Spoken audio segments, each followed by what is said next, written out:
Hello. Could everyone please take their seats and we'll start in a minute.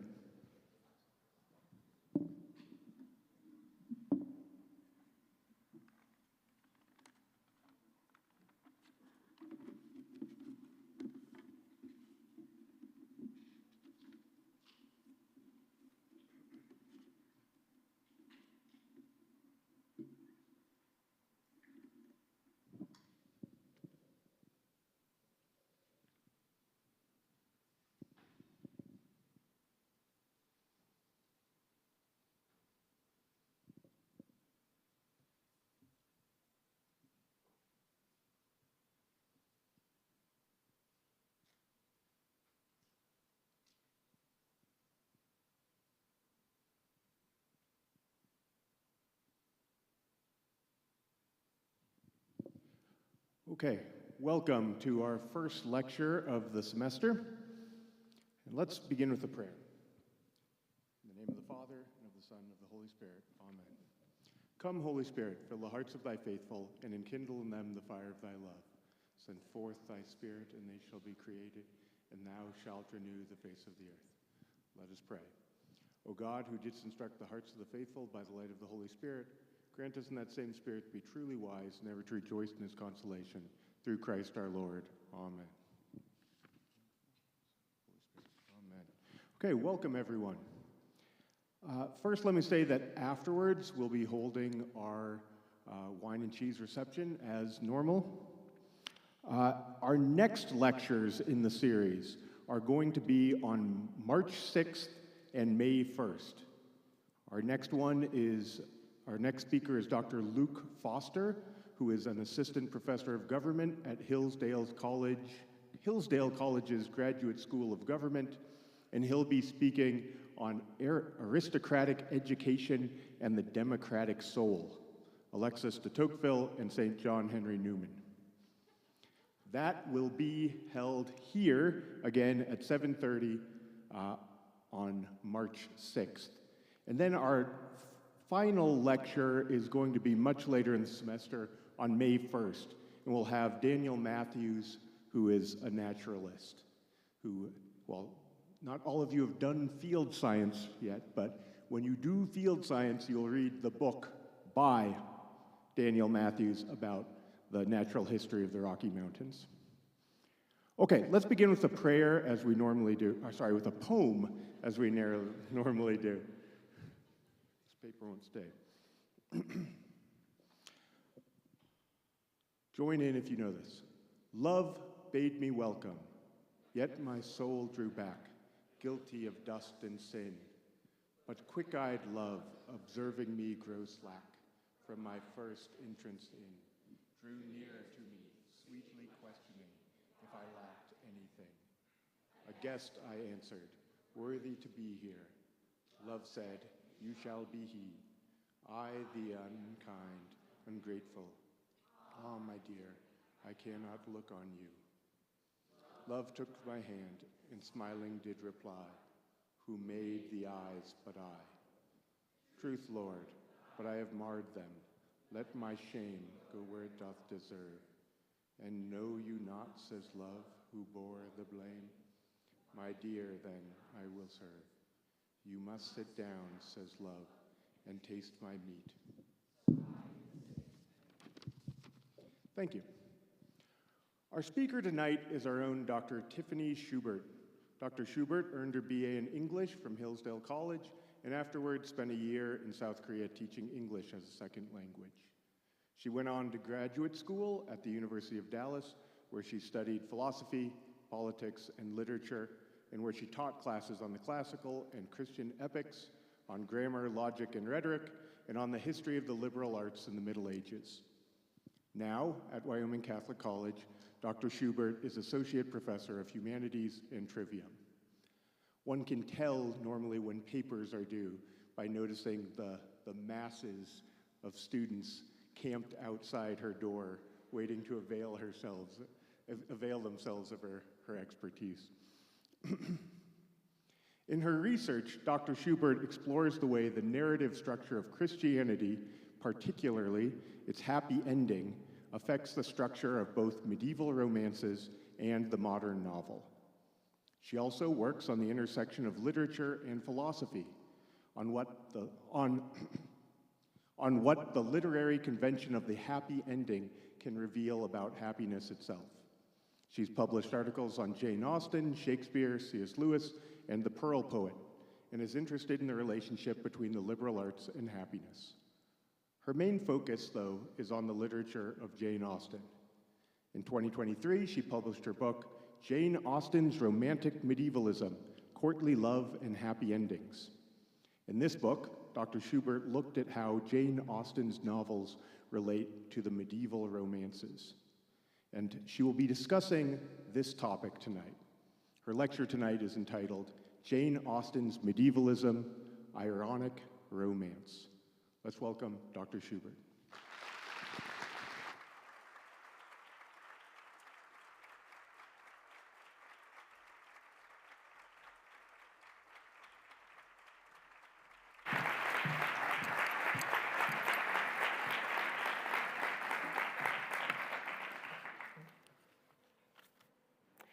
On July 15th, 1817, 3 days before she died, in the town of Winchester, a town in the south of England, a town that she had traveled to for access to better medical care, a town important in both Roman and medieval Britain, a town with a beautiful medieval cathedral, Jane Austen dictated a poem.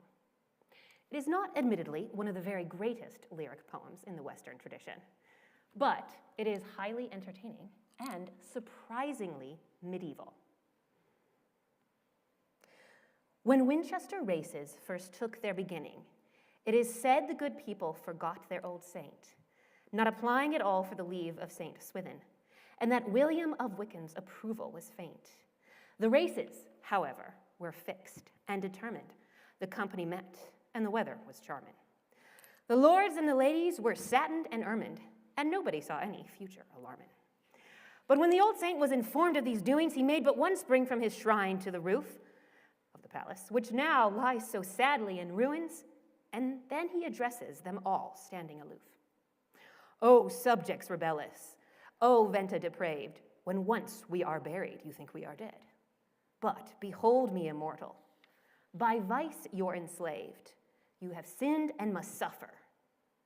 Then further he said, these races and revels and dissolute measures with which you're debasing a neighboring plain, let them stand. You shall meet with your curse in your pleasures. Set off for your course, I'll pursue with my reign. Ye cannot but know my command in July. Henceforth I'll triumph in showing my powers. Shift your race as you will, it shall never be dry. The curse upon Venta is July in showers. This is what she wrote 3 days before she died. The poem sets us in the legendary past. First took their beginning, and it is said, it is an etiological legend, a story about origins. Think of Genesis, which is full of, this is why this well is called this. Why are there July showers in Venta, which is the ancient Roman name for Winchester? Austen's etiological answer is surprisingly medieval. She imagines the long-dead Saint Swithin, a 9th century Anglo-Saxon bishop and the patron saint of Winchester Cathedral, leaping to the roof of the bishop's palace to chastise the irreligious, who in their pursuit of secular pleasure, horse racing, and revels, have forgotten him and their religious duty. They have also ignored the disapproval of William of Wykeham, founder of New College, bishop of Winchester in the 14th century, and renovator of the cathedral. In her last days on earth, Jane Austen wrote a poem referencing 2 spiritual leaders who lived well before the Protestant Reformation. Even the clothing in this poem is medieval. The people are ermined. The snow-white fur of an ermine, or stoat, an animal that resembles a weasel. Isn't he adorable? This fur, right, is a particularly lavish and particularly medieval fabric.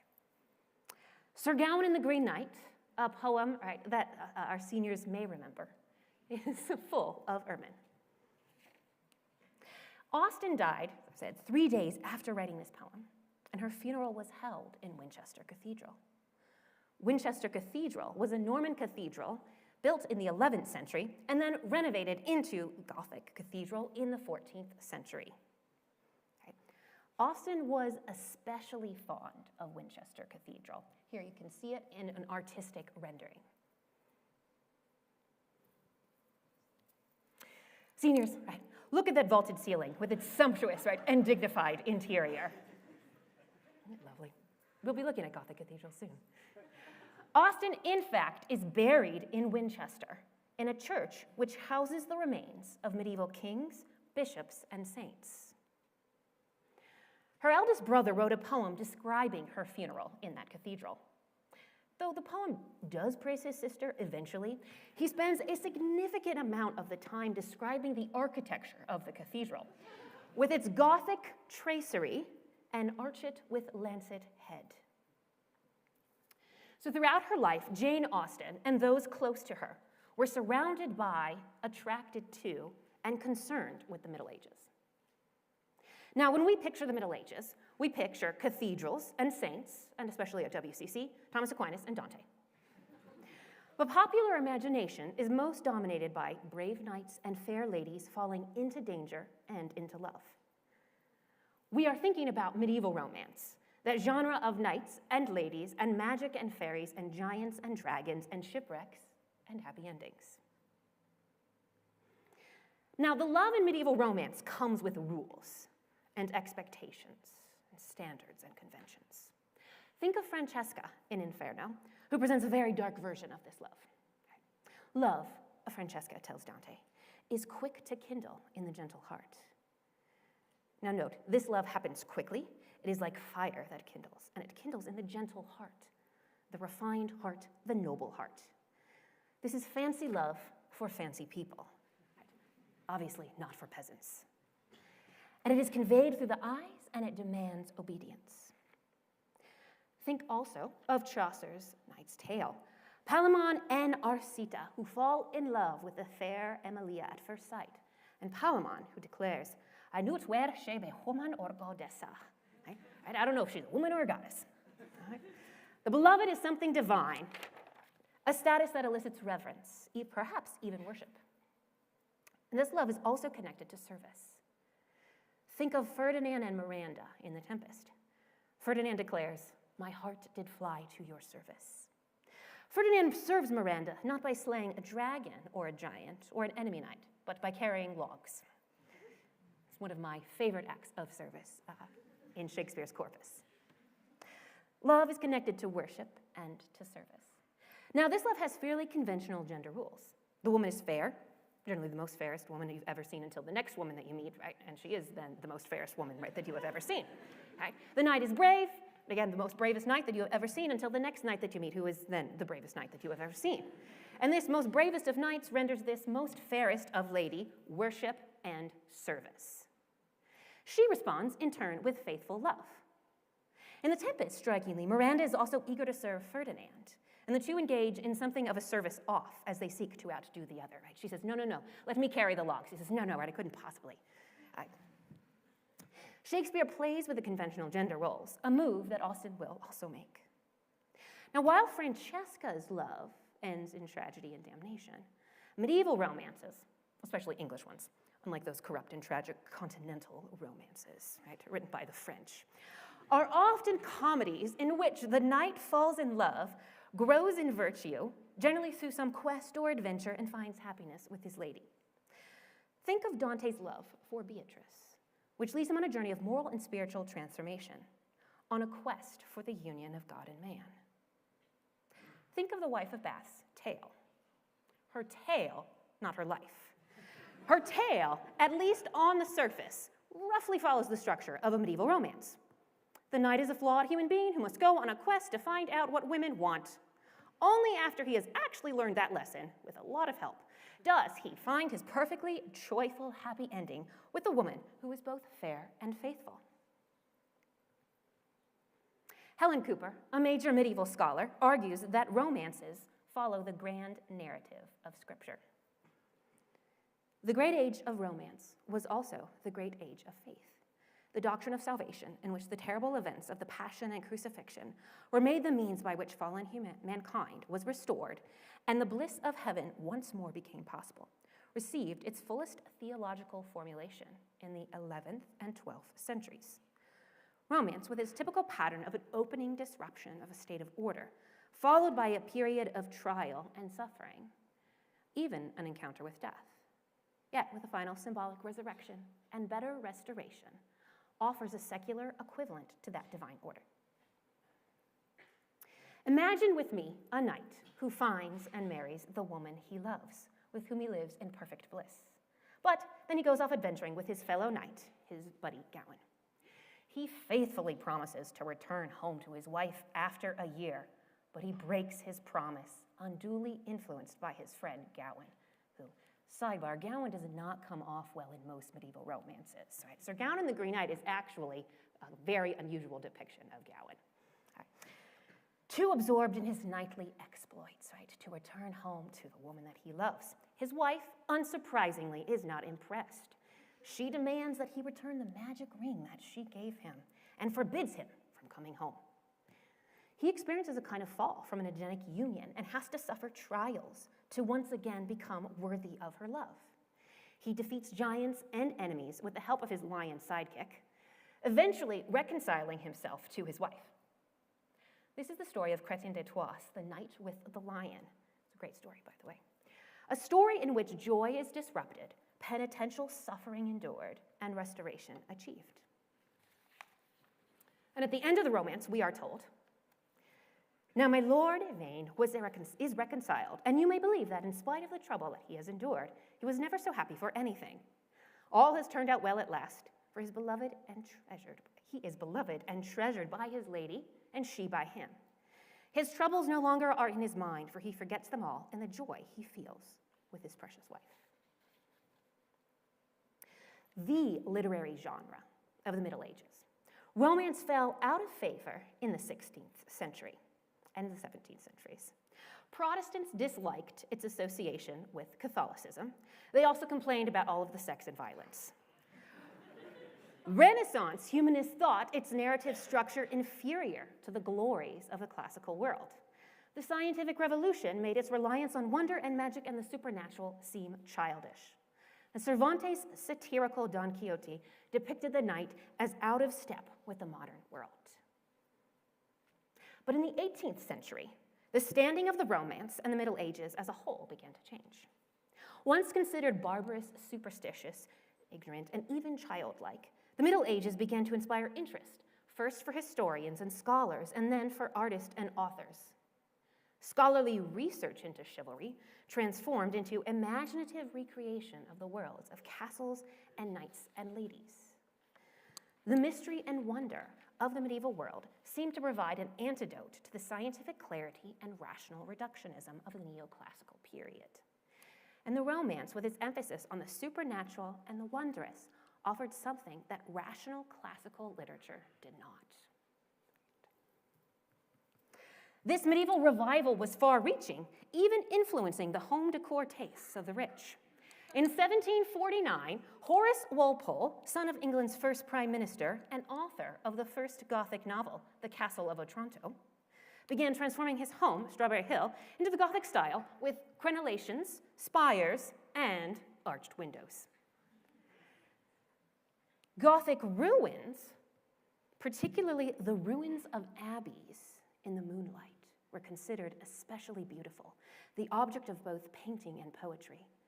The English landscape was particularly admired, right, for its many abbey ruins, right, to a great extent because of the dissolution of the monasteries. The dissolution of the monasteries, right, was a profound benefit to the picturesque movement. Right? Austen will make fun of this. Right. She herself actually wrote a poem about the ruins of an abbey. It's called Ode to Pity. It doesn't talk about pity at all, but it does talk about an abbey. She's clearly making fun of this convention. Now, Austen herself had no grand estate to deck with Gothic tracery, nor did she write Gothic romances. But the tropes of courtly love and the structure of medieval romance were known to and of great interest to her. In the Q&A, I'm happy to defend and explain in greater detail how Austen's reading exposed her to the Middle Ages and to the medieval romance. For now, I think it's sufficient to say that she encountered it right through Shakespeare and Chaucer. But for the purposes of this lecture tonight, I am simply going to assert that she should be understood as part of the medieval revival in the 18th and the 19th centuries. Tonight, I intend to explore Austen's engagement with the romance of the Middle Ages.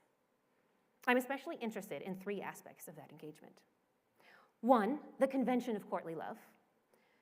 Two, a narrative structure shaped by a benevolent providence. And three, the virtue of romance. So, convention, structure, and romance. Convention, structure, and virtue. And I'm primarily interested in two of Austen's novels, Emma, published in 1815, and even more the focus of tonight's talk, Persuasion, published in December of 1817, 6 months after Austen's death. I will argue that Austen's vision of love is influenced by the medieval chivalric tradition, with its emphasis on humble service and worship, with its call to courage and constancy.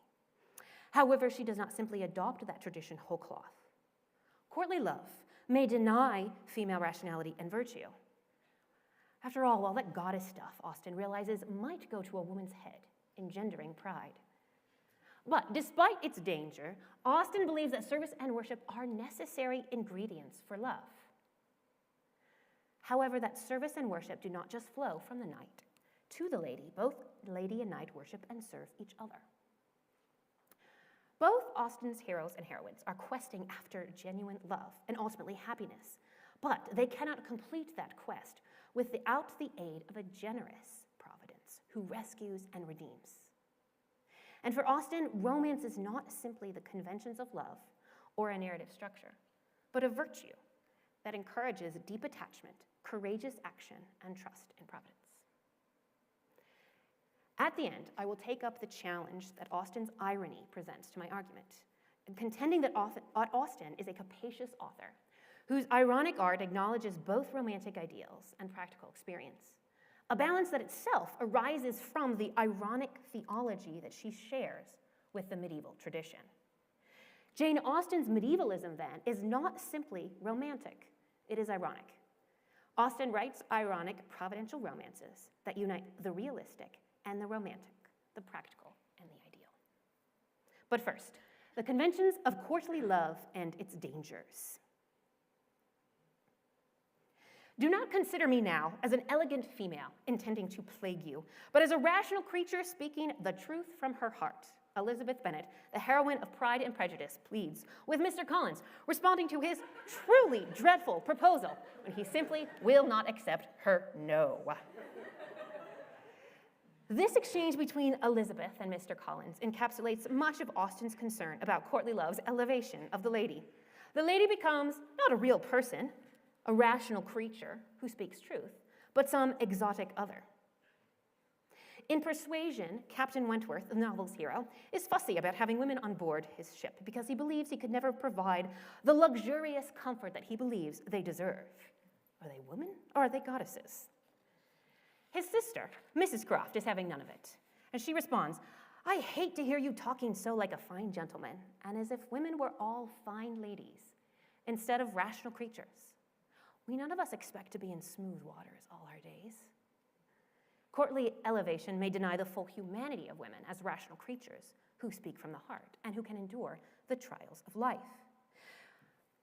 Courtly elevation may also lead to pride. Take, for example, Emma Woodhouse, the heroine of the revealingly titled Emma. She is handsome, clever, and rich, the most socially and financially secure of Austen's heroines, which is quite remarkable. All Austen heroines have money problems, but not Emma. But Emma faces other dangers. She faces the power of having rather too much her own way and a disposition to think a little too well of herself. Power and pride. These are Emma's problems, and in part they are chivalric problems. She is the elevated lady, worshipped and served by the men around her. Austen is aware that a diet of constant flattery and worship is not especially good for a lady's moral constitution. Emma's greatest moral failure in the novel comes when she speaks cruelly to a kind, poor, and admittedly tiresomely talkative woman. And this insult comes in the midst of a flirtatious flattery from a young man, and is immediately followed by another man who implies that Emma is perfect. Only the aptly and kind of obviously named Mr. Knightley points out her mistake. Indeed, his courageous speech, right, is in fact chivalric service. He does not rescue Emma from a giant, but he does draw her attention to her moral failings. Emma does come to see her pride and recognize the limits of her power. She is not an infallible interpreter of reality, despite her belief, nor can she control the lives of those around her, despite her best attempts. By the end of the novel, she displays the worshipful reverence and humble service characteristic of the knight. Ladies in medieval romance tend to be perfect, perfectly beautiful and perfectly virtuous. They are morally static. Austen's women are more like the knights who grow in virtue and offer humble service to their beloved. Emma is not the perfect, peerless lady who elevates her beloved. Instead, she is the knight, elevated by love, who by the end of the novel can admit her own flaws, her own imperfections, and even the superiority of her beloved. These are remarkable admissions from a young woman who is used to having her own way and thinking well of herself. They are the admissions of the chivalric lover who hopes to become worthy of his lady. But Mr. Knightley does not treat her with proud condescension. He also sees her with the eyes of love as his perfect lady. This sweetest and best of all creatures, faultless in spite of all of her faults, of which I am very much aware. Hi. This is a remarkable description, given how frequently Mr. Knightley has criticized Emma throughout the novel. And he confesses to her, "I have blamed you and lectured you, and you have borne it as no other woman in England would have borne it." Emma is exceptional, at least to Mr. Knightley. I think she's pretty great, too. Emma thinks that Mr. Knightley is more worthy than she is. He thinks she is perfect. Austen astutely critiques courtly love, recognizing the danger of treating women as fine ladies rather than rational creatures, and the temptation to pride. But she does not wholly dismiss the insights of the medieval tradition. Austen sees that humble service and worship are essential to love, but she does not see service and worship flowing one way. Both the knight and the lady grow in virtue and serve each other. Both are capable of courage and constancy. Courtly love, when released from its strict gender roles, enables happy love, a mutual exchange of that submission so central to the medieval tradition. I'd like to look at one more example of Austen's treatment of courtly love and her propensity to give to her women the role of knight. Anne Elliot, the heroine of Persuasion, was engaged at the age of 19 to the bold and adventurous Frederick Wentworth. But soon Anne is persuaded by her dear friend, Lady Russell, to give up the engagement for worldly and prudential reasons. Think of Yvain being persuaded by Gawain to not return home and fulfill his own promise. Wentworth leaves for sea, hurt and angry. 7 years later, the two are unexpectedly reunited. It is not a romantic union. Wentworth is distant and formal. Anne seems so changed. In many ways, Wentworth embodies the characteristics of the knight. He is courageous and confident. He has made his fortune at sea. He is a leader of men. He does experience the moral transformation of the knight, eventually confessing to angry pride. But Anne does not remain the static, refined lady. In the novel, the greatest acts of knightly service and knightly courage belong to her. During a memorable trip to the seaside town of Lyme, a young girl, Louisa Musgrove, with whom Captain Wentworth has been flirting, falls off a wall. It's kind of her fault. The brave captain, the man of action and resolution and firmness, finds himself powerless. Instead, it is Anne who takes charge. Captain Wentworth is in shock. He, staggering against the wall for his support, exclaimed in the bitterest agony, "Oh God, her father and mother." Meanwhile, Anne calls for a surgeon and suggests that they carry Louisa to a nearby inn. Anne, attending with all the strength and zeal and thought which instincts applied, tended to Henrietta, still tried at intervals to suggest comfort for the others, tried to quiet Mary, to animate Charles, to assuage the feelings of Captain Wentworth. Both seemed to look at her for directions. Now here, Anne is not trying to win Wentworth back, but she does offer some version of chivalric service, acting with strength and zeal and thought. Later in the novel, when Anne and Wentworth are together in Bath, she courageously speaks out, defending the constancy of women against a literary tradition which tends to emphasize female inconstancy. Anne, channeling the wife of Bath, points out that men have had the power of the pen far more than women, so it is no surprise that literature tends to denigrate women. Anne, so often silent and overlooked by her family, courageously speaks out and defends female constancy. This defense, which Wentworth overhears, leads him to propose. Emma and Mr. Knightley, Anne and Wentworth, defiance of gender norms, embody the best of the courtly love tradition: courage and constancy, and worship and service. Austen realizes the danger of this convention, but she also believes that it gets at real truths about love. Romantic love transformed into mutual service and worship is essential for marital happiness. Yet none of her heroes and heroines obtain the fulfillment of courtly love or romantic happiness on their own. Austen's medievalism, then, is not simply in her treatment of love.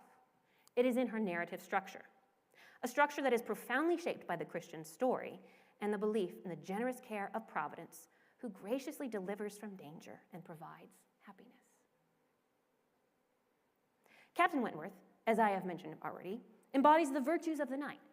He has adventured far and served bravely at sea. But at home, in the affairs of the heart, he cannot save himself. After Louisa falls from the wall, Wentworth realizes, though he is not technically engaged to her, he kind of is because a lot of other people think that he is. So he's stuck. Right? He is duty-bound. He must marry her. He is an honorable man. But he also realizes that he really actually loves Anne, and in fact that he has loved Anne all along and has never stopped loving her. But he is now trapped. He is not at liberty.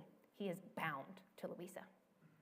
This knightly captain, a man of action and decision, of firmness and resolution, cannot save himself from an undesirable engagement to a nice, but rather mediocre young woman. Instead, he is stuck, lamenting the blindness of his own pride and the blunders of his own calculations, till at once released from Louisa by the astonishing and felicitous intelligence of her engagement to another man. This astonishing, wondrous news frees him. Now he can act. He heads to Bath in pursuit of Anne. But that action is only possible because of his gracious deliverance, and Anne comes to him as a gift that he does not deserve. At the end of the novel, in the last direct speech in the whole of the work, he tells Anne, "I have been used to the gratification of believing myself to earn every blessing that I enjoyed. I have valued myself on honorable toils and just rewards. Like other great men under reverses," he added with a smile, "I must endeavor to subdue my mind to my fortune. I must learn to brook being happier than I deserve." Something of a self-made man, Wentworth realizes that he cannot fully make himself. Life is more than just rewards for honorable toil. It is also being happier than one deserves. Dante cannot rescue himself. He needs the gracious intervention of a whole lot of women: Mary, Lucy, and Beatrice. The knight and the wife of Bath's tale cannot save himself.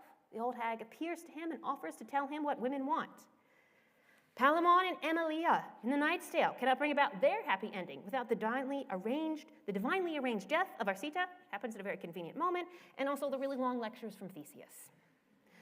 Ferdinand and Miranda cannot come together without Prospero, who himself cannot bring about his plan without the gracious intervention of Providence.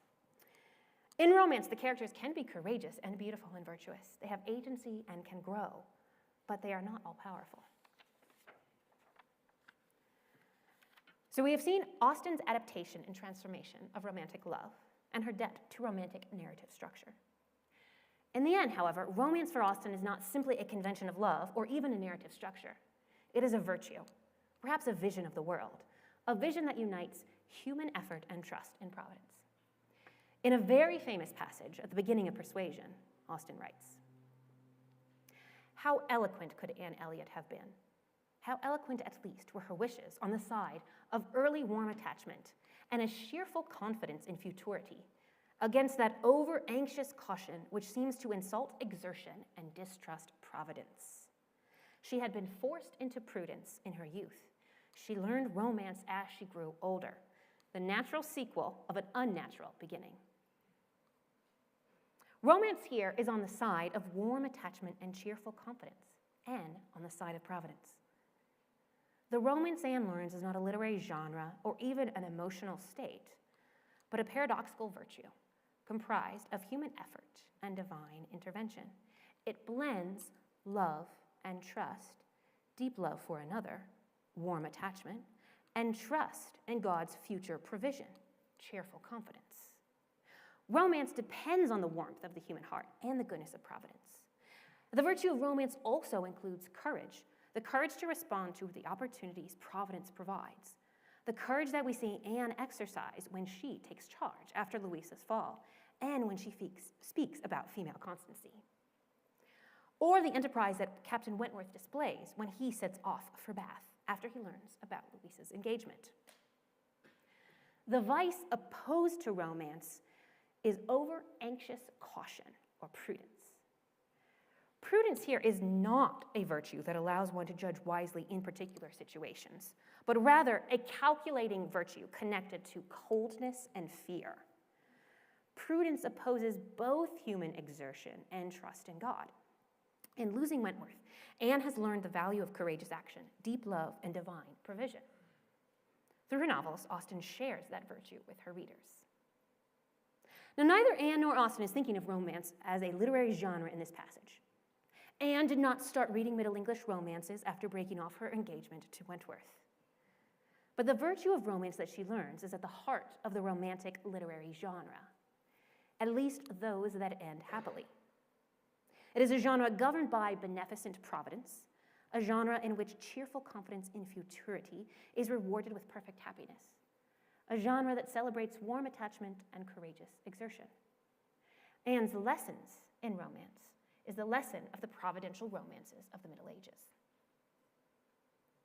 And that virtue makes possible perfect happiness, an ending typical of medieval romance. Romance is the realm of the ideal heroes and heroines, ideal love, ideal marriage, ideal happiness. At the end of the Knight's Tale, we are told, "For now is Palamon all well, living in blissa, in riches and in hela. And Emilia him loveth so tenderly, and his service so gently, that never was there no word in between of jealousy or any other Tina." Right? Palamon is doing really well, right? He is all well, completely well. He is living in bliss, in riches, and in health, the whole package. And Emily also loves him very tenderly, and he serves her so gently, right? So nobly, so beautifully, so well. There was never any word between them of jealousy or any other strife.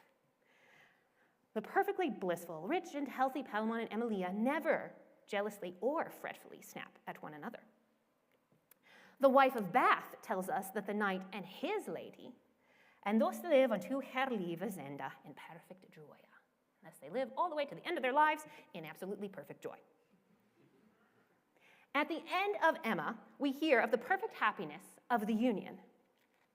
Austen's heroes and heroines grow in chivalric humility and courage and find a perfectly happy ending wrought by their own exertion and by the goodness of providence, all while instructing us as readers in the virtue of romance. Romantic, right? But Austen does something funny. In the chapter immediately after Wentworth acknowledges a happiness that he does not deserve, the narrator writes, "When any two young people take it into their heads to marry, they are pretty sure by perseverance to carry their point, be they ever so poor, or ever so imprudent, or ever so little likely to be necessary to each other's ultimate comfort." This may be bad morality to conclude with, but I believe it to be truth. And if such parties succeed, how should a Captain Wentworth and an Anne Elliot, with the advantage of maturity of mind, consciousness of right, and one independent fortune between them, fail of bearing down every opposition? This is very strange. We have just had a beautiful reunion between two deeply admirable people who have matured and possess courage and constancy. And then Austen decides to remind us of less admirable young people who are poor or imprudent or unnecessary to each other's comfort. She offers the following moral. Young people who want to get married, get married. This may be bad morality, the narrator remarks, but it is true. Austen is not advocating that any two young people who take it into their heads should get married, but she realizes that they do, and they will. She is too much of a realist to present Anne and Wentworth as the norm. But even as she contrasts their maturity and virtue to any two young people, she includes their one independent fortune as a point in their favor. They have good reason to get married: maturity, virtue, and money. Anne, who values an affectionate heart, confidence in the future, and trust in Providence, and who is the recipient of the most passionately romantic declaration of love in Austen's canon, is able to marry in part because her lover has more money than he had when they were first engaged. Maturity and moral conviction are unromantically and ironically juxtaposed with money. This irony seems to undermine the virtue of romance and smacks of worldly prudence. And Austen routinely juxtaposes the ideal and the practical. One of my personal favorite examples of this juxtaposition comes in Sense and Sensibility, when we are told that one of the happiest couples in the world had in fact nothing to wish for but the marriage of a friend and a sister and rather better pasturage for their cows. This sentence functions as a kind of metonymy for Austen's ability to juxtapose ideal love and mundane practicality. The superlative happiest, and then the ordinary cows. It's hard to imagine Dante and Beatrice fretting about cows. Does this juxtaposition undermine Austen's romanticism? Does her inclusion of imperfection and practicalities expose the impossibility, or even critique the falseness of romantic ideals? Austen does make fun and seriously critique absurd idealism. Her heroes and heroines do not usually fall in love at first sight. In fact, readers of Austen are often deeply disappointed by her romantic deflation and her romantic reticence. After Mr. Knightley's proposal, instead of Emma's impassioned response, we get, what did she say? Just what she ought, of course. A lady always does. It's even worse in Mansfield Park, a novel I haven't yet mentioned. Austen refuses to narrate any scenes of love between the hero and the heroine, and instead simply tells us, I only entreat everybody to believe that exactly the time when it was quite natural that it should be so, and not a week earlier, Edmund, the hero, did cease to care about Miss Crawford, the woman he thought he loved, and become as anxious to marry Fanny, the heroine, as Fanny herself could desire. That's great. Austen's irony certainly separates her from the typical medieval romance, which tends to avoid practical matters like money and cows, and tends to avoid ironic deflation of romantic highs of perfect love and joyous happiness. Think of Palamon and Emilia. No jealousy and no strife. Perfect joy for the rest of their lives. Let me be clear here. Austen is not writing exclusively in the romance genre. She even makes fun of the genre, especially the romances of her own era, which denied the messy and mundane realities of love. She sees the dangers of blind, excessive romantic passion. She is a satirist, a moralist, an observer of human foibles and flaws, of evils and injustices of society. There is an edge, a darkness, even a bitterness to her that is often missed in modern adaptations. Some of her novels are darker than others. She is not a sappy sentimentalist. She knows that many marriages are unhappy, even abusive, or simply mediocre. She does not naively believe that love conquers all. She knows that people need money. She knows that people often marry for money. She is a novelist of the ordinary, the practical, the experienced. But she juxtaposes that vision with and to a rich romantic vision, the one I've been describing in this lecture. Now, ironic juxtaposition can certainly be corrosive, And for some modern thinkers, irony deconstructs every assertion of absolute truth. And at times, Austen is deconstructing ideals, especially ideals she finds harmful and absurd and false to human nature and experience. But she is not at war with all ideals. Irony does not always deconstruct. Marvin Mudrick, a rather bleak and dour Austen critic, calls irony the discoverer and explorer of incongruities. Such incongruities may be actual contradictions. For Marianne Dashwood of Sense and Sensibility, second attachments are impossible even though she herself is a child of a second marriage. She herself will, of course, end up in a marriage which is a second attachment. But irony does more than just discover contradictory incongruities. Irony, Anthony Esselin writes, reveals order where randomness was expected, or complexity and subtlety where simplicity was expected. Irony may incongruously reveal order in apparent randomness, goodness in what appears evil. According to Esselin, irony commonly is used to exalt rather than undermine.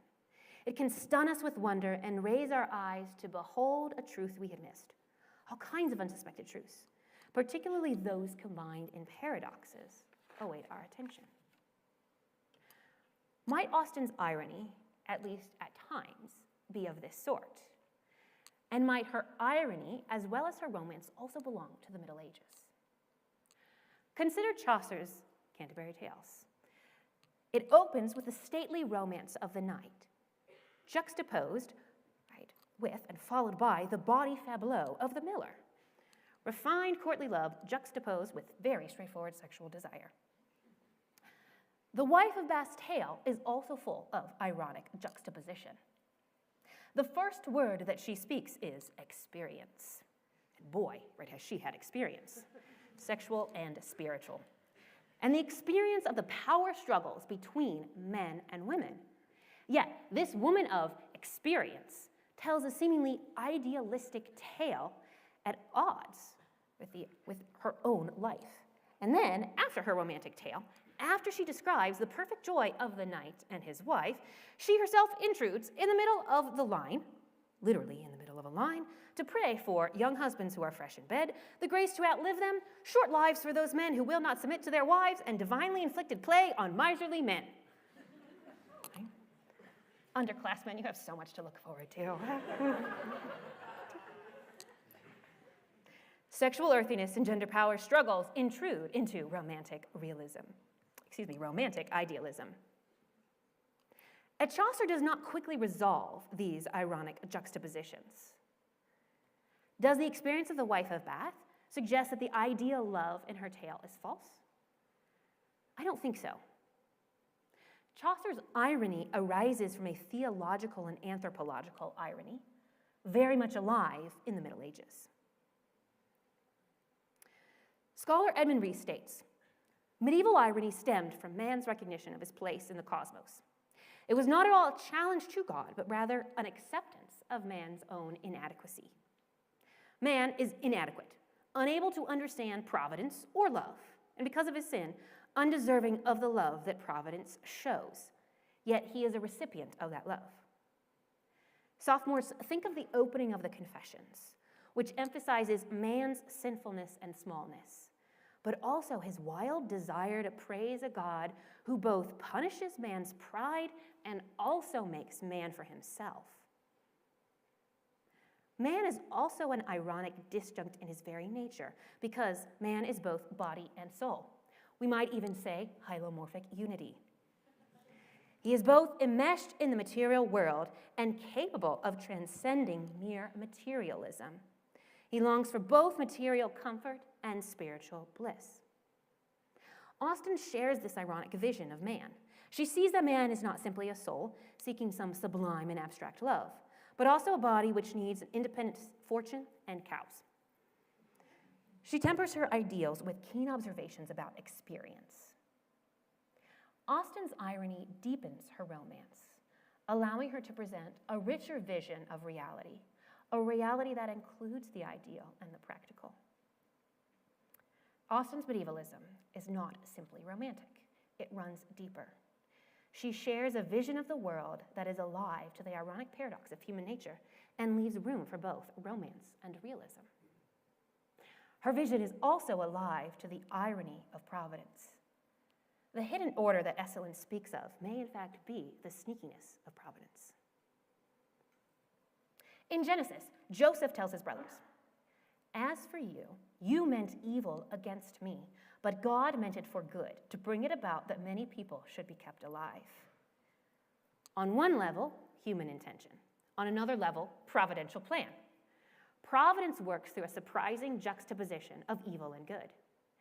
In a medieval romance, a wicked father might banish his daughter to the sea, where she perilously drifts, only to come to shore and find her true love, who then has an unfortunately evil mother who sends her out to sea for a second time.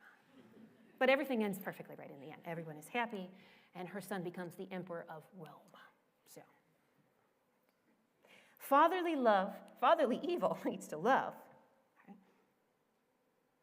Providence often works in secret behind the scenes.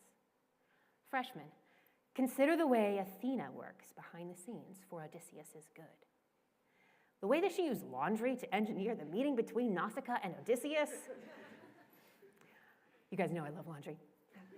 On one level, human practicality and desire. On another level, divine ordering. Sophomores, consider the sneakiness of providence all throughout the Confessions, as God uses Augustine's disordered desires to guide his restless heart to rest. Dante, in the Dark Woods, is initially completely and totally oblivious to the great heavenly game of telephone played by the three ladies conspiring to save him.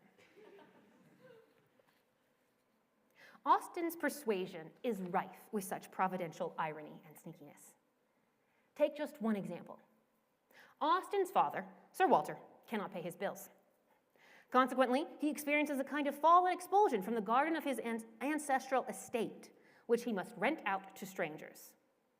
At the end of the novel, Austen describes Sir Walter as a foolish spendthrift baronet who had not the principle or sense enough to maintain himself in the situation in which Providence had placed him. Sir Walter fails to respond to the generosity of Providence, but that failure plays a role in his daughter finding happiness because, of all the tenants in England, he happens to rent to the sister of Anne's former lover, who miraculously comes back into her life. The fall of the father enables the rise of the daughter. Sir Walter's evil is used for good. Austen's romances are providential, but the Christian view of providence makes possible both irony and romance. It supplies an order that is not completely known to man, an order that can be revealed at surprising moments, and that benevolently works good for the virtuous, restoring that which seemed irrevocably lost. Providential aid and heroic virtue are both possible, despite their seeming opposition. Providence is incongruously generous to fallen man, and man, that creation of providence, is an ironic incongruity himself, a soul that can contemplate divine truth, and a body that needs to be supported by pasturage for his cows. Providence makes irony possible. Austen writes ironic providential romances. Through her irony, she's not destabilizing the ordered cosmos that she believes in. Rather, she is reflecting that order through her irony. Certainly, she does employ her irony as an attack against vice and social injustice, and the emotional excess and ontological folly of a superficial brand of romance. But her attacks rely on a stable order that individuals and societies have failed to live up to. Her irony also reveals the paradoxes essential to providential Christianity, as flawed human beings find temporal happiness through a providence that does not enslave but liberates. All novelists, Flannery O'Connor declares, are fundamentally seekers and describers of the real, but the realism of each novelist will depend on his view of the ultimate reaches of reality. The real may go beyond the ordinary and into the extraordinary. It may go beyond the imperfect to the ideal. It may include the juxtaposition of those seeming contraries that ultimately harmonize in divine providence. Austen's reality certainly includes selfish schemers, hapless fools, and heartless clerics. It includes unhappy marriages. It also includes the financial woes of young, attractive women. And it includes a clear-eyed acknowledgement that men and women cannot live on love alone. It includes money and livestock. But it also includes a conviction of the unity of virtue and happiness and of the gracious intervention of providence. Medieval romances often end with a prayer. The author prays for his salvation and the salvation of his readers. One of my favorite prayers, the author describes the many nights that he has stayed up late working on his story. The wife of Bath's wish for nubile young lovers is actually a prayer, clearly an ironic version of the medieval convention. I would also like to end this lecture with a prayer, one of Austen's. Give us, she prays, grace to attain that temper of forbearance and patience which, while it prepares us for the spiritual happiness of the life to come, will secure to us the best enjoyment of what this world can give. Austen's prayer reveals her understanding of grace and its relationship to virtue. Through grace, we attain the virtues of forbearance and patience, virtues that prepare us for spiritual happiness. For Austen, the life to come is real and is characterized by happiness, and that she makes the request at all indicates her trust that providence cares for human happiness. It is a suitable subject for prayer. But happiness is not an exclusively heavenly matter, as Aristotle, so firmly wants to assert. There is also the best enjoyment of what this world can give.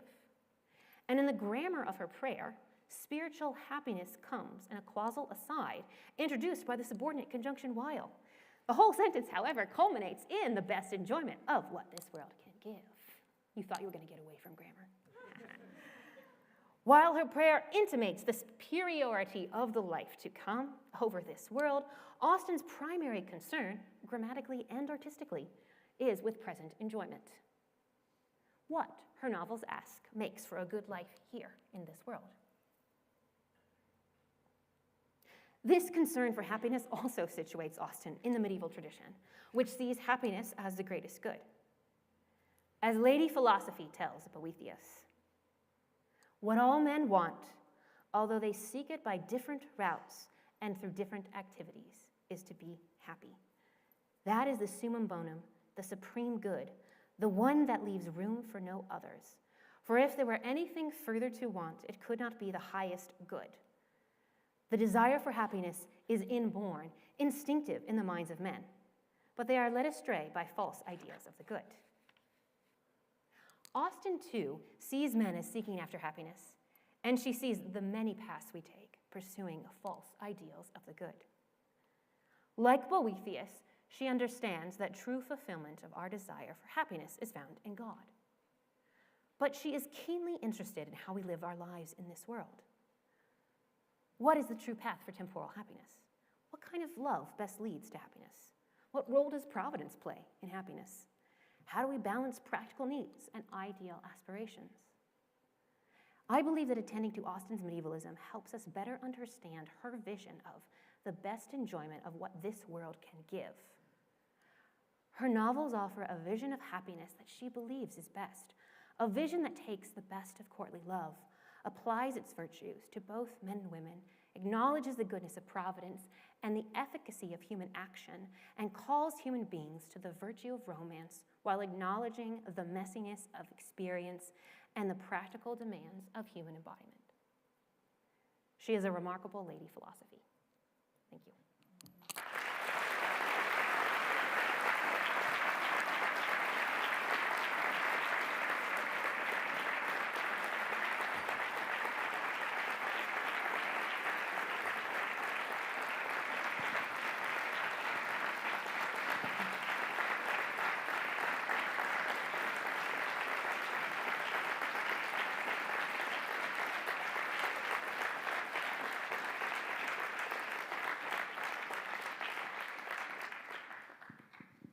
Okay, we have time for questions, and I'll bring the microphone around, but since I have it, I'll take advantage of that and ask a question.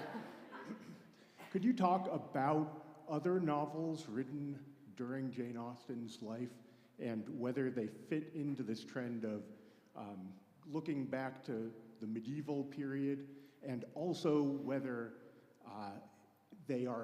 whether Jane Austen is doing something unique in the way that she's going back to romance? Yes, I think she is doing something unique in her incisive critique and transformation of the tradition. She is not doing anything unique by going back to the Middle Ages, right, or to the medieval courtly love tradition at all. So the romances that she's reading in her own era are profoundly shaped by the romance. So I mentioned Horace Walpole and the Castle of Otranto, which is the first Gothic novel, the first Gothic romance. It kind of kickstarts this whole craze in England of writing stories about the medieval times. Right? Walpole invents this whole narrator and translator. There's layers upon layers, right, of narrative mediation there, but he's writing about the Middle Ages. So that kind of begins this trend, and then we see authors like Anne Radcliffe, who was very, very popular in Austen's day, writing basically medieval romances. Sometimes Radcliffe's novels are set maybe in the 1500s, but in the 1500s, the character will always go to some spooky medieval ruin. Right? Generally, the moon is out. The character has some kind of sentimental and melancholy feelings about the moon and the castle, right? And imagines maybe a knight riding across the plain type of a thing there. Right? So that's in Radcliffe's novels. We've got Sir Walter Scott, who is writing. Austen died before Ivanhoe comes out, but she would have read some of the Waverley novels, Marmion and the Lady of the Lake, and all of those are extremely medieval. Scott is writing about minstrels and knights and ladies. So it's all over the literature that she is reading, and it's all over the novels that she is reading.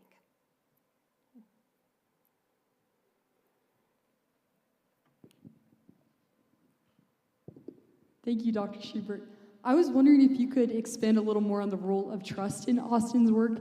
Is it a type of trust in your own desires and yourself? Is it a trust in Providence that you will have enough cows? And how does that kind of play out in making her work unique? And how does that work in tandem with the medieval literature? Yeah. So particularly in Persuasion, where we see that Anne, as a young woman at the age of 19, fails to exercise trust that Providence cares for her, loves for her, and wills her good. Maybe that's a lot to ask for a 19-year-old, but this is kind of the particular failure, right? There's this kind of sense that things in this life are just not going to work out, and so what one must do, right, is to protect oneself, especially economically protect oneself. So it's kind of a risky venture for her to marry Wentworth.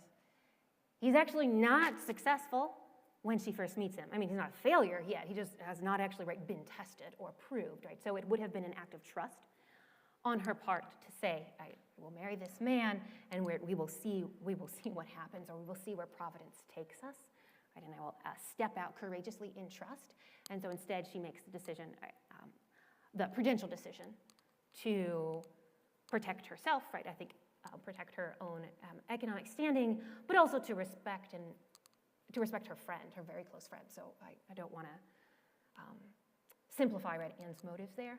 Right? So when she's talking about learning trust, I think that Anne she is realizing that Providence wills her good, and that Providence directs and oversees the course of events, and that even if things don't look some particular way, right, there is still cause for hope in the future. And maybe that might be maybe the best way to like articulate how the trust works there, is her sense that she can hope for the future instead of being afraid of what is to come, right? Or even feeling, right, a kind of despair, which she does get close to in the novel, right? She does get close to a kind of despair.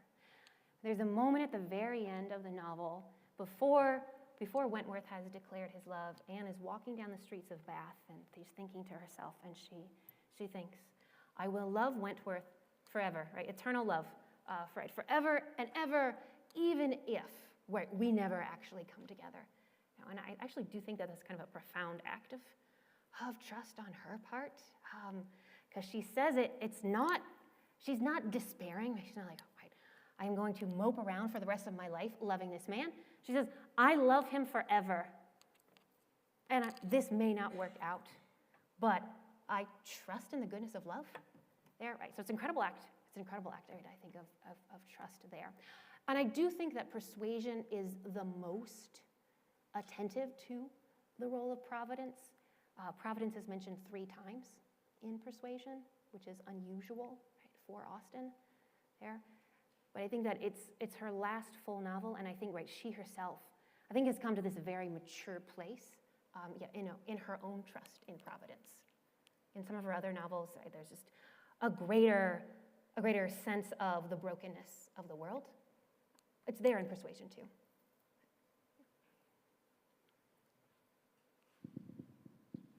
Thank you, Dr. Schubert. I'm a little confused about the modern novels. Oh, yeah. It seems like, besides maybe Crime and Punishment, where there's both the ideal and sort of the base mixed together. Like, Sonia was a prostitute, but then she also saves Raskolnikov in a way. But it seems like with the later on novels, there's not really that ideal present. Most of them, if there is an ideal, it's in the very low and base things, whereas Austen mainly separates them, maybe. Should we sort of abandon modern novels and go back to this romance? Or what do we make of the novels? Are you thinking of contemporary novels or? Yeah, maybe modern novels? mainly Madame Bovary and Okay. Ivan Illich. Yeah. Yeah, really, this was a question about Madame Bovary. Yeah. No, I do not think we should abandon Madame Bovary, ever. No. Think of Don Quixote, right? So Don Quixote, which is sort of the origin of the modern novel. It's actually not the origin of the novel. We have the novel, right, in the Greek and the Roman tradition, but Don Quixote is kind of the founding modern novel, and that is a novel which is obviously, right, different interpretations, right? But it is a novel I think that can be read as pointing out the utter impracticality of ideals and the way that our ideals might actually destroy us, right, or kill us in the end. And I think the modern novel in many ways, right, is born out of that concern, which I think is a very valid and legitimate concern to have, right? Again, think of Madame Bovary, right? Emma's problem, many problems, but right, one of Emma's problems is that she just has these absolutely, right, absurd ideals about how love should work and what her ideal man is. He's this, like, amazing, impressive hunter, but also a really deep, refined poet who loves to talk about the sea, even though neither of them have actually been to the sea. Okay. Right. So she, and that, like, relentless pursuit for the ideal in Emma actually makes it impossible for her to live in this world. So I think that's a profoundly important and valuable lesson to learn, right? And I think that Austen herself is aware of that too. So a character like Marianne Dashwood is not an Emma Bovary. Austen is doing the Emma Bovary thing before Flaubert is, right? But she doesn't end up like Emma. But she has these ideals that are actually, right, just disconnected from the real, right, and from the reality of the human heart, the complexity of the human heart. And Marianne has to learn to put those ideals to death. Right? But I don't think that then means, certainly for Austen, that then there are no ideals to live up to. It's just what kind of ideals? Are those ideals rooted in reality? And then make sure, right, that you are holding those ideals, right, in a kind of fruitful tension with just the messy realities of experience. And that is just not something that Emma Bovary can do. Right? Like Emma just like cannot deal with mud, right?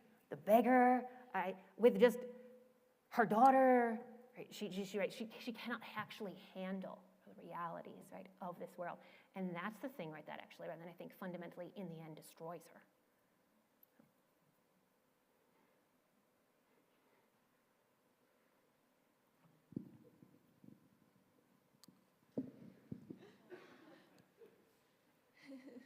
Thank you, Dr. Schubert. You talk about warm attachment as being part of what Jane Austen values. In her book, she often focuses a lot on the rational component of love as well as an emotional, especially Marianne being an example of not just following your emotions with love. Could you talk about what Austen means by that warm attachment? Yeah, I think contrasting Marianne and Anne might be helpful here. So Marianne has an ardent heart, right? And she gives that heart to Willoughby, who is very undeserving, right, of that love and of that attachment. And maybe her falling in love with him or kind of having a crush on him. She's very young, right? She's like 17 years old, right? She's so young. You know, maybe that is not, right, irrational in and of itself. But then she, from Austen's perspective, she defies all prudential restraints, right? Does not exercise, right, any kind of prudential judgment, makes no attempt to actually, right, protect herself, right, in any kind of way, and really does expose herself to profound danger because of that. And then I think Marianne's absolutism too, right? There's a sort of irrationality. I mean, Marianne, right, she's denying actual evidence in front of her. The evidence in front of her, right, is that her own parents, right, are in a second marriage, and, well, her father's dead when the novel opens, but they were, it sounds like they were very happy. So Marianne is actually, right, denying the evidence in front of her, which I think is a profoundly, right, irrational move to make there. Yeah, I think with Anne there, Austen, I think sometimes Austen can come across as like very cold, right? And with Anne, you know, I think that Austen is actually celebrating, right, the warmth of love, but, right, it is a love grounded in right recognition of the virtue of the beloved. It's a love that's grounded in right recognition of one's own virtue too. Like when Anne decides that she loves Wentworth and is going to love him, right, forever and ever, right, eternal love. I think Austen making fun of her just a little bit, right? But when she decides that she's going to love him, right, forever and forever, she's gone through so much maturation, right, that moment, I think, in terms of her growth in virtue, right, enables her to have that kind of warm attachment there. I think another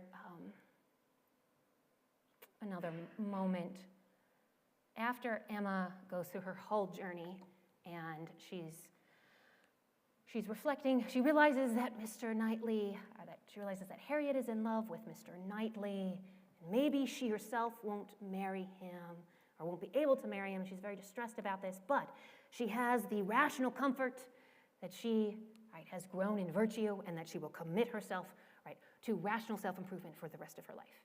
You know? But it's kind of a cold comfort there. And in fact, that I think Austen realizes that for really, I think, the full completion of human virtue, you need to have warm attachment. You need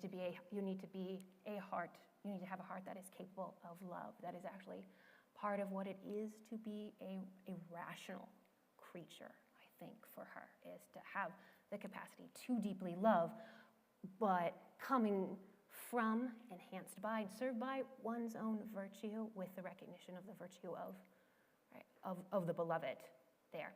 And then, yeah, not allowing your emotions to overwhelm prudential judgments of virtue, but that doesn't mean coldness.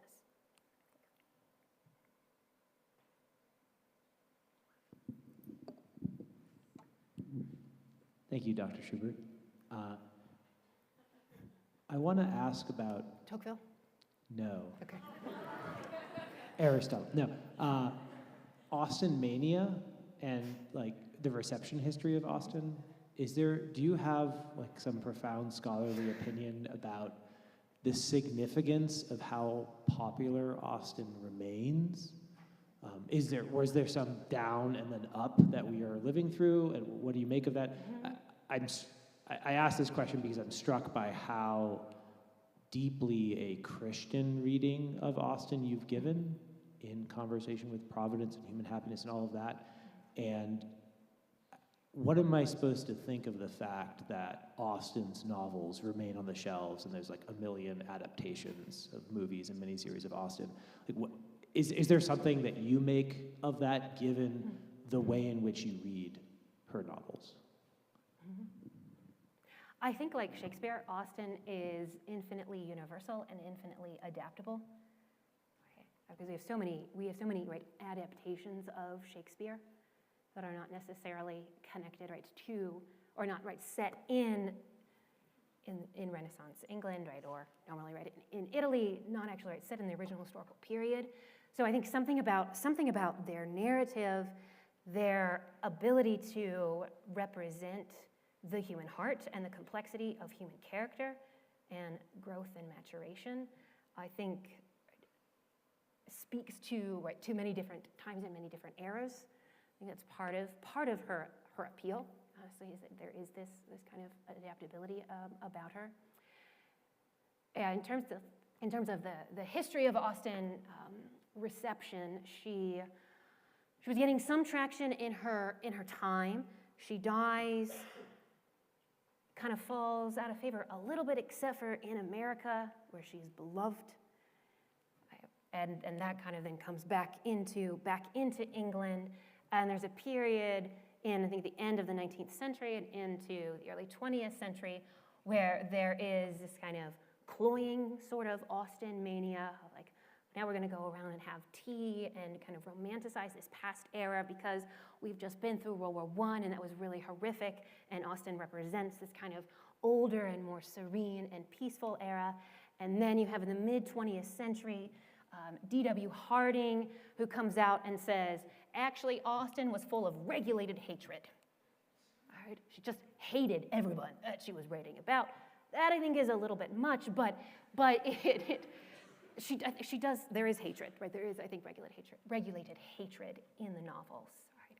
Right? But that really starts to, that kind of starts this reevaluation of Austen as not just, oh, the like cosplay girl, right? But right, actually Austen as the biting satirist, and then you do get kind of feminist right appreciations of Austen, sort of seeing that she's not just again writing kind of domestic novels, but she's actually very seriously engaged with the politics and the theology, right, and the literature of her own time, right?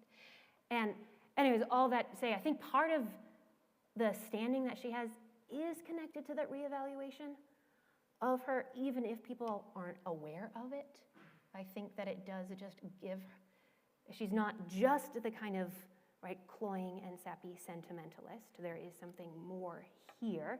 But she does have, she does sort of have the cosplay appeal, right? I think, right, in our era, right, of a kind of sense of refinement and of a world, right, calmer and maybe more luxurious and simpler than ours is.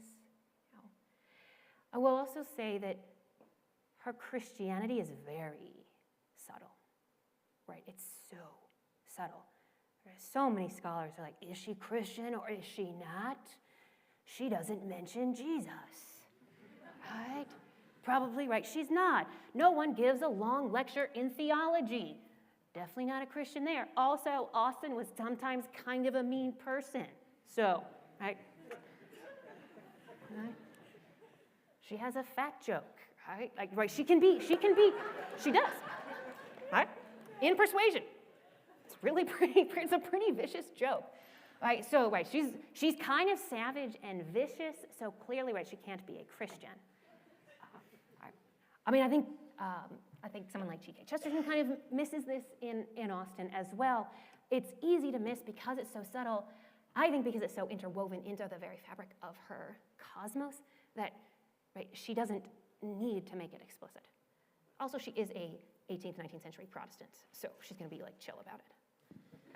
But you're also saying by that her continued popularity may not be a sign of the reading audience's attraction to the providential vision that she has, or maybe it is, but subconsciously, right? You're saying that there are plenty of sort of superficial reasons to remain interested in Austen, as well as profound reasons, and is your position it's sort of difficult to sort out what that would mean for a certain culture to continue to be interested in her, because it could be for superficial reasons or for profound reasons. Yeah, no, it could be. Yeah,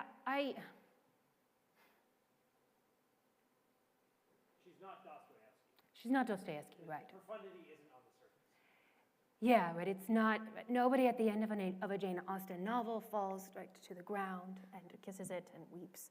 Nobody, right, has this sort of grand moment of like. Right, then I read the Gospel and the story of Lazarus jumped out at me. All these actually right reasons that people think of Dostoevsky as artistically inferior, which I don't think he is, but it is right. It is kind of a common complaint in the criticism, right? Is there's just this a very explicit Christianity there, and so it may be that right Austen can appeal right to a broader audience because right she is not preachy at all, right?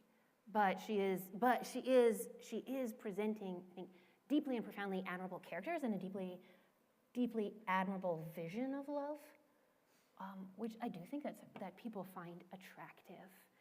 There's also, she's just really attentive to the profound injustices, right, both in terms of economics and also in terms of gender that women face in her time. And I think that kind of social criticism, at least, is something that our society, right, is able to appreciate and recognize, even we can't quite see, the providential element here, right, or the sense of openness to trust in God.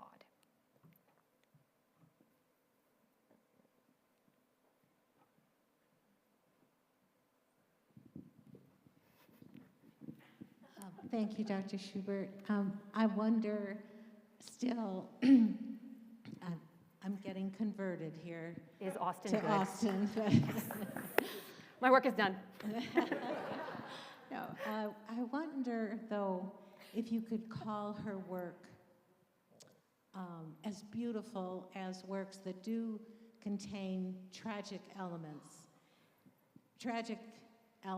that open up the abyss and that open up the possibility of restoration after the abyss. I don't know her canon well enough to address this. Are there novels? I've heard Mansfield Park might be the novel to read, but are there novels in which you see where you see the abyss open up and the kind of beauty that can come through suffering more than through happiness? Oh, I mean, certainly, right, that growth and something beautiful can come through suffering, right, is very much a part of Austen's world. I think what we're told at the end of Persuasion, when Wentworth and Anne come back together, that their love is deeper, right, and more profound and more meaningful because of the suffering that both of them have undergone, right, the suffering of not knowing if you will be reunited with your beloved, and in fact believing that you will never be reunited with your beloved. And we're told that they're really an exceptional couple, right? The kind of connection that they share the deep appreciation they have for each other's excellences, right? So the breaking between them, right, is a real break. I don't know that I would call it, right, necessarily tragic, but I do think that there's profound suffering. And almost all of her heroines, right, go through some kind of, right, stage of penitential suffering that then leads to growth, right? That Emma goes through a lot of it. Right.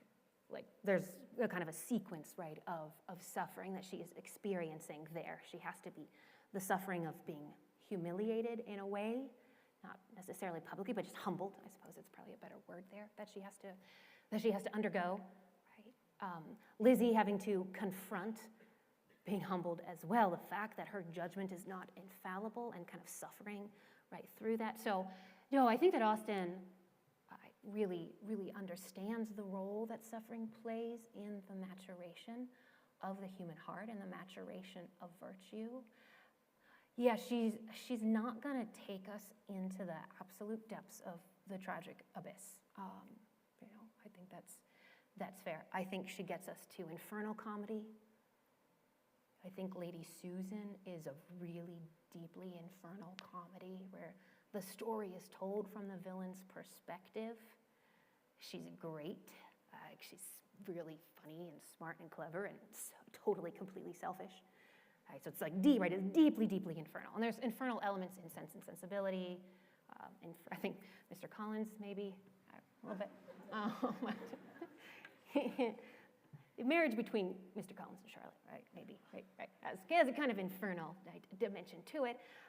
I think, yeah, mostly, right, she is purgatorial, but then I do think that her endings get us into the paradiso realm. I really do, right? Into this vision of perfect happiness, right? Where the beautiful lady, right, does become, right, that vehicle of grace, right? And so does the man.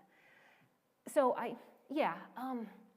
would she be, more beautiful?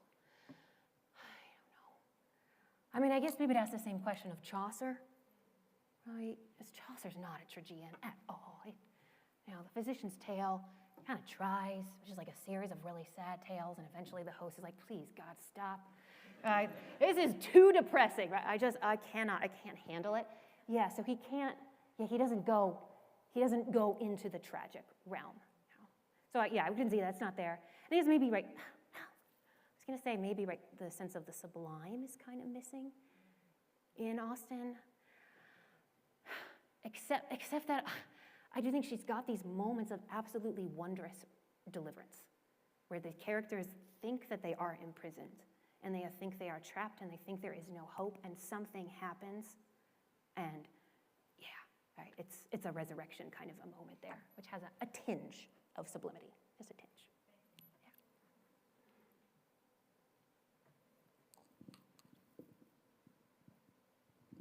Thank you so much for the lecture, Dr. Schubert. You spoke of the soft-hearted love that the heroines have.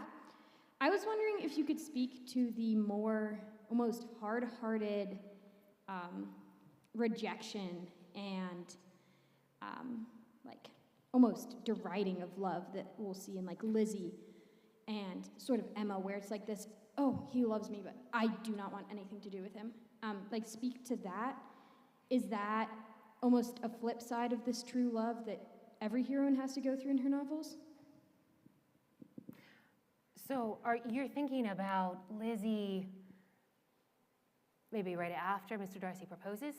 Yes. And she says no, absolutely not. And kind of also a little bit before, too, where she sees him and she's like, wow, but also he has treated me in such a way that do the heroines have to kind of undergo this period where they either despise, right, or don't love the hero? Yeah.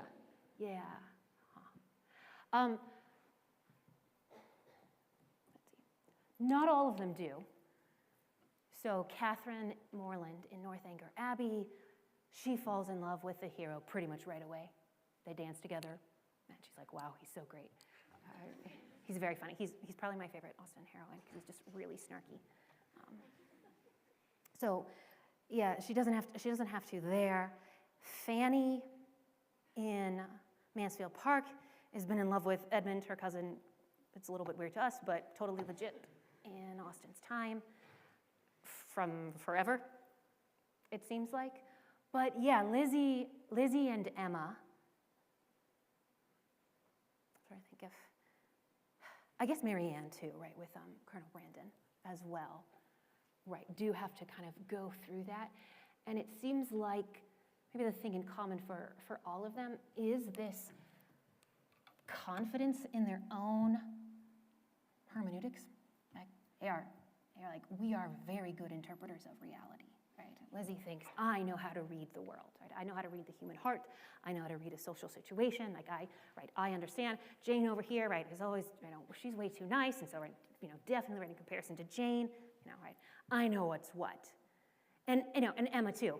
I was like, right, I can read into the hearts of all peoples. I know their secrets, right? I know who's in love with whom, and I can orchestrate and manage, their loves. Right? I can actually like force people to get together in this kind of like Machiavellian, she wants to impose form on matter type of a thing. Like, right, I will mastermind my world. I do think, right? I do think Austen, right, is getting, I think she is getting that deep, right, and that serious with them.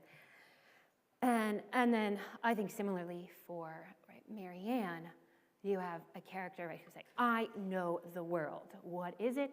There is no such thing as second attachments, right? The human heart cannot ever possibly love again, right? After the age of 17, first crush, right, done, right? Out, right? So this is her ontological, right, reality here.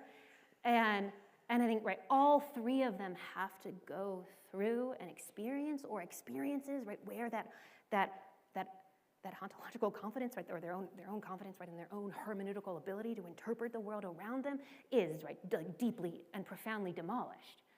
They realize, oh no, I'm wrong. I'm so completely wrong. And that is, it's tied up in their experiences of love. Right, but Austen is doing so much more with the heroines, right, than, just like, who did they fall in love with?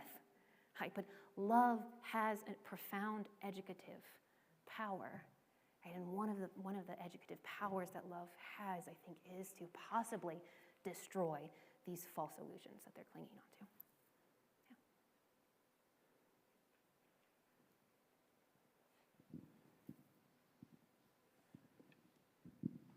Thank you so much, Dr. Schubert. I was just wondering if you could speak a little more about one of Jane Austen's other very famous novels, Pride and Prejudice, and like the relationships going on and there, specifically between Lizzie and Mr. Darcy, and then Jane and Mr. Bingley. Because on the one hand, it seems like you have almost two knightly figures who have to both kind of undergo some sort of change, and then you have these two like static characters who are always kind of perfect. And then you have like Mr. Collins, who's just trying to do the proper thing, but like kind of fails. Yeah, Mr. Collins. Yeah.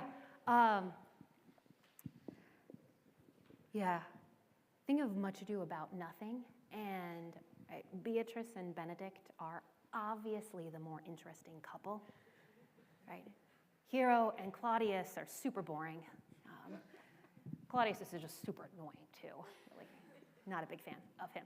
But they're super conventional in a way, right? It's like, oh my gosh, love at first sight, right? I just beheld her, I love her. Also, I think she's very rich.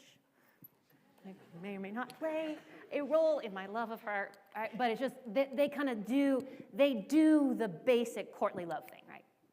Like, I see you, I love you, I must have you. Clearly, I need my friend to pretend to be me to woo on my behalf as well. And so I think there is a parallel in Pride and Prejudice. Jane and Bingley are, I think, much more interesting than Hero and Claudius, and I will defend Jane to the end. I'm a huge Jane fan. But they don't quite have the wit and the journey, the growth that Darcy and Lizzie go on. And I think that's a good way of putting it, right, that I think both Darcy and Lizzie kind of go on that knightly journey of, oh my gosh, I, again, was supremely confident in my own ability to read reality. I was supremely confident, right, in my own excellence, and I had to encounter a moment that unmanned me, right, unwomaned me, right, that revealed that I was not, right, the Machiavellian prince, right, that I thought I was, and then have to, right, learn and grow in Christian humility, right, in Christian charity and in Christian love, and then come together at the end there. Right? So I think that they do model that very kind of knightly journey. But both of them look up to the other. Both of them. So yeah, they're modeling that. So right, part of the chivalric tradition, right, is that the lady who is elevated above you, because you elevate her, as you elevate her, in longing to be like her, you do become a better person. You grow in virtue. And I think, right, for both of them, it is in part because they are elevating the other, right, that contributes to their growth in virtue there. I do think that Jane grows, right? She has that very bitter speech about Bingley's sisters, right? She's like, I won't trust them. You know, it seems like they're not entirely trustworthy or something, right? Something like very gentle and very demure, right, and very Jane-like, right? But Lizzie applauds it and thinks, good job, Jane, right? That's the most hateful thing that I've ever heard you say. I'm so proud of you. Right? So, yeah, I do think that Jane grows as well. But the more dynamic, exciting, kind of knightly growth is Lizzie and Darcy.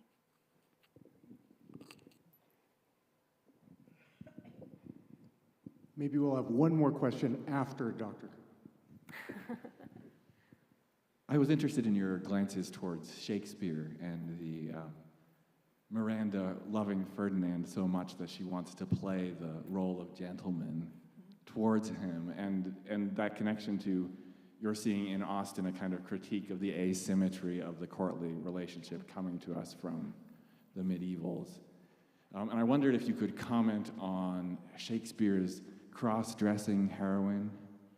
Is that... A particular one? Or? Well, Portia comes to mind, but also Viola, who at one point says in kind of wondering amazement, I am the man. That is Shakespeare doing the same thing? Is that with the cross-dressing heroine, is Shakespeare doing the same thing that you're saying Austen is doing, where the lady takes on the knightly role? Or is it something else, or something related, or what? Do you have any thoughts about? Yeah, my first thought is Portia and the Merchant of Venice, right? Where she does cross-dress. She takes on the role. She takes on the role of the lawyer, and she enters into that infernal realm, right, where Shylock seems to be ruling, right? That infernal realm where law is king and there is no mercy and there is no grace, right? And so she kind of descends into that infernal state in the guise of the law, right? But in the guise of a man, and because she is in that guise, then she's actually able to, through some really legit cunningness, to be able to rescue Antonio and Bassanio from Shylock there, right? So, yeah, I think that does. I hadn't quite thought of it in this way before. But I think it does enable Shakespeare to depict and celebrate female virtue and female courage, in a way. And that does seem to be something he's really good at, even when they're not cross-dressing. Right? I would say, like someone like, a Cordelia, right, who is this, almost even stalwart, stoic, at times, kind of warrior soul, right, who's able to stand for the truth, right? She will not tell a lie, which is a very knightly thing, right? The knight is the one who defends the truth and is committed to the truth.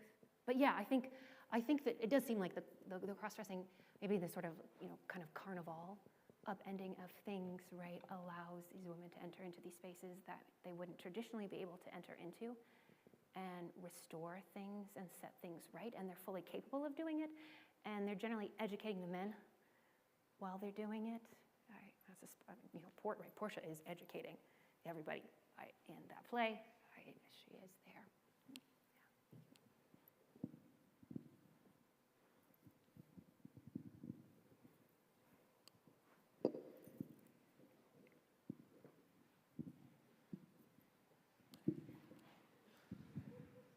Thank you, Dr. Schubert. My question was, what's the difference, or is there a difference, I guess, that we can learn from Jane Austen between the worship that a knight should give his lady and the lady should give her knight?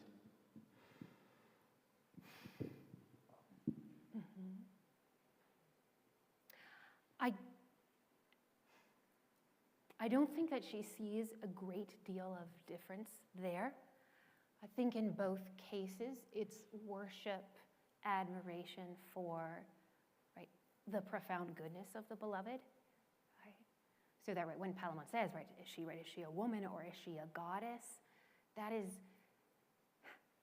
like, maybe you read a little bit silly and can certainly become a little bit silly, but maybe right there is that fact actually, right, something profoundly true about that vision of the human person. You know, right? They are human, and yet they are imago Dei, and that doesn't mean, certainly, right, for Austen, right, that it's idolatrous worship, right, but that it is this high reverence for the beloved and for the virtues of the beloved. And Austen does not see the virtues as gendered, and I think that's a big part of her project in giving women conventionally knightly virtues.